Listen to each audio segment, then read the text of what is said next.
이 영상을 클릭하신 여러분은 대학교 졸업이나 자격증을 따기 위해 사이버대, 방송대, 학점은행제를 알아보고 계셨을 거예요. 하지만 세 가지가 어떤 차이가 있고 내 상황에서 무엇이 더 좋은지 정보를 찾기 많이 어려우셨죠. 인터넷을 검색해봐도 광고가 더 많아 관련 내용을 보셔도 신뢰가 가지 않으셨을 거예요. 잘 들어오셨습니다. 이 영상 하나만 보셔도 방송대, 사이버대, 학점은행제의 차이점과 장단점이 무엇인지 완벽하게 정리가 되실 거예요. 바로 시작합니다. 집중해주세요.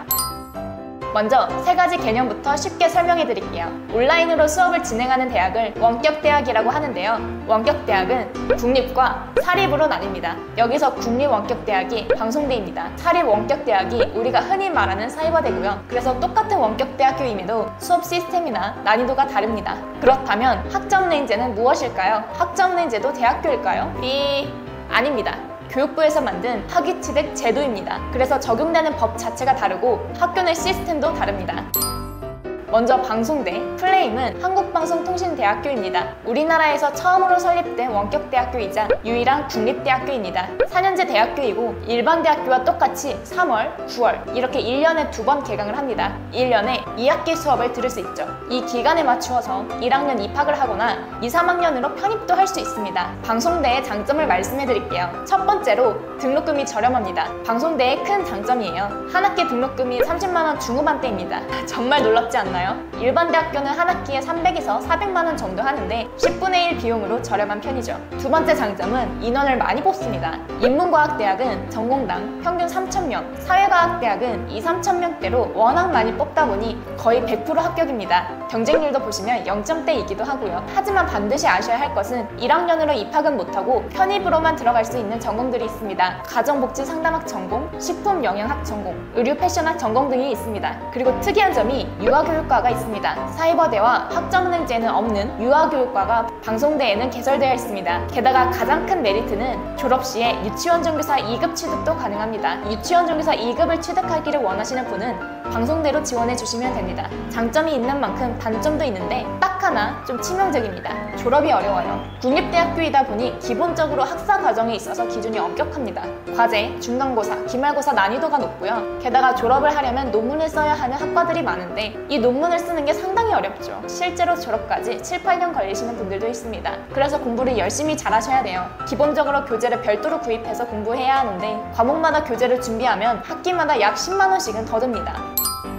이제 사이버대학교에 대해서 말씀드릴게요. 사이버대는 개인이 설립한 사립원격대학교인데요. 방송대와 마찬가지로 4년제 대학이고 3월, 9월 이렇게 1년에 2번 개강을 합니다. 전국에 총 18개의 사이버대가 설립되어 있고요. 한양사이버대, 경희사이버대 등 대학교 이름이 붙은 사이버대학교를 많이 보셨을 텐데요. 그럼 대학교 이름이 붙은 만큼 사이버대학교마다 학력도 달라지나요? 아닙니다. 대학교 총장 명의로 졸업장이 나오지만 결국 본질은 사이버대 졸업장이기 때문이죠. 사이버대의 장점을 살펴볼게요. 일단 전공이 상당히 다양합니다. 인문계, 이공계뿐만 아니라 예체능까지 정말 다양한 계열의 학과들이 존재합니다. 특히 방송대에는 없는 심리학과뿐만 아니라 피아노학과, 성악과, 뷰티 디자인 학과 등 이것도 온라인으로 가능하다고 할 정도로 다양한 학과들이 있어요. 그래서 선택지가 많다는 장점이 첫 번째 장점입니다. 그리고 두 번째, 대학교 내 일부 시설이나 행사 참여가 가능합니다. 대부분의 사이버대는 본교 안에 캠퍼스가 위치한 경우가 많아서 도서관을 이용한다거나 학교 축제 같은 행사에도 참여할 수가 있습니다. 사이버 대학원까지 연계되어 있는 일부 대학들도 있어서 한 대학에서 학사와 석사 과정을 모두 받는 것도 가능합니다.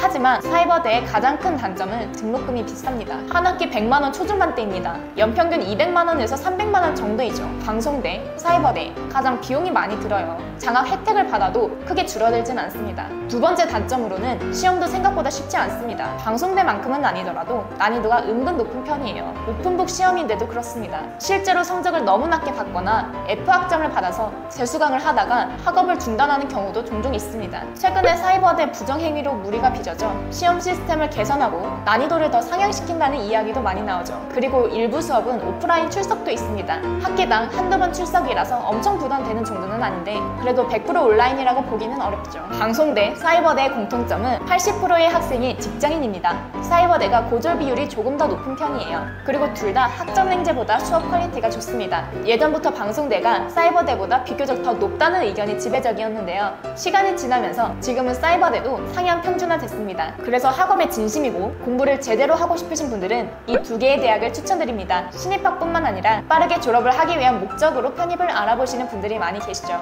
대부분 직장인이기 때문에 대학교 수업 과정에 투자할 시간이 많지 않거든요. 대학을 졸업하신 분들은 이미 편입 자격을 갖추고 있지만 고졸 학력이신 분들은 편입 자격을 따로 갖춰야 편입이 가능합니다. 대학 졸업장이 있어야 편입이 가능한데요. 이 졸업장은 학점은행제로 갖추는 방법이 제일 쉽고 단기간에 편입 준비가 가능하니 대부분 학점은행제를 이용하고 있어요. 이제 학점은행제를 알아보겠습니다. 학점은행제는 대학교일까요? 아닙니다.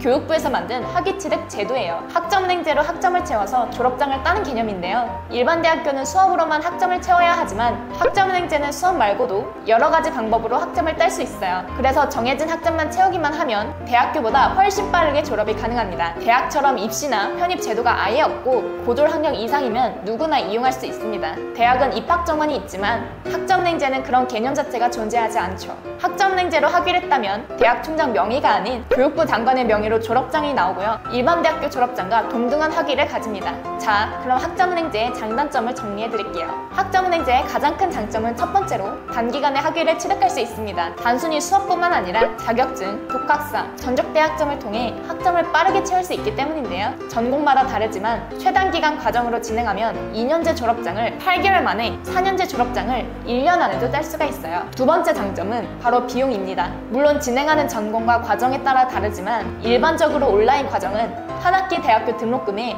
5분의 1 비용입니다. 방송대보다는 비싸지만 대학교 졸업장을 따는 과정치고는 정말 저렴한 편이죠. 학점은행제 비용 관련해서는 이 영상을 참고하시면 됩니다. 세 번째로는 100% 온라인으로 가능하다는 점입니다. 물론 가능한 전공은 정해져 있지만 오프라인 출석 수업이 아예 없다는 점이 정말 큰 장점이죠. 특히 체육이나 디자인 전공, 반려동물 학위를 100% 온라인으로 딸 수 있다는 건 상당히 획기적이라고 생각합니다. 네 번째는 내가 원하는 시기에 바로 시작할 수 있다는 점인데요. 대학은 3월과 9월에만 개강하지만 학점은행제 온라인 수업은 매 달마다 개강을 하기 때문에 내가 원하는 달에 바로 시작을 할 수가 있습니다. 이제 학점은행제 단점에 대해서도 말씀드릴게요. 첫 번째 단점으로 학점은행제로 취득한 졸업장은 사이버대, 방송대와 동등한 졸업장을 가지고 있지만 사회적인 인식은 상대적으로 낮은 편입니다. 사이버대, 방송대는 온라인으로 수업을 한다고 해도 수업 시스템은 일반 대학교의 방식과 동일하죠. 하지만 학점은행제는 단순히 졸업장을 취득하기 위한 방법 중 하나이고 학점만 채우면 졸업장이 나오는 비교적 간단한 과정입니다. 그래서 학점은행제는 단순히 졸업장을 취득하려는 목적보다 대학교 편입, 해외 취업 비자 발급 등을 하기 위한 하나의 수단으로 사용을 하시는 편이죠. 그래서 여러분이 대학교 졸업장만 얻기를 원하신다면 일반 대학교에 입학하시는 게 낫고요. 편입, 대졸자 전형 등 하나의 수단으로 활용하기 위해서 졸업장이 필요하시다면 학점은행제를 하시는 것이 맞습니다. 두 번째 단점은 국가지원 제도가 부족하다는 점입니다. 방송대나 사이버대는 조건이 된다면 국가장학금을 받을 수 있지만 학점은행제는 국가장학금 지원이 불가합니다. 내일 배운 카드도 적용을 할 수 없습니다. 왜냐하면 적용되는 법이 완전히 다르기 때문입니다. 평생교육 바우처라는 국가지원 제도가 있긴 한데 매년 1월에만 접수가 가능하고 심사를 통과해도 한 학기 35만 원만 받을 수 있어요. 예전보다 확실히 더 수월해진 편입니다. 지금까지 방송대, 사이버대, 학점은행제 각각의 장단점과 특징을 말씀드렸는데요. 영상을 보고도 아직 내 상황에서 뭘 선택하는 게 이득일지 모르겠다 하시는 분들도 계실 거예요. 그럴 땐 아래 댓글 링크로 궁금하신 점 편하게 말씀해주세요. 여러분의 상황에 맞게 효율적인 방법을 말씀드릴게요. 지금까지 학점위키 수입 멘토였습니다. 감사합니다.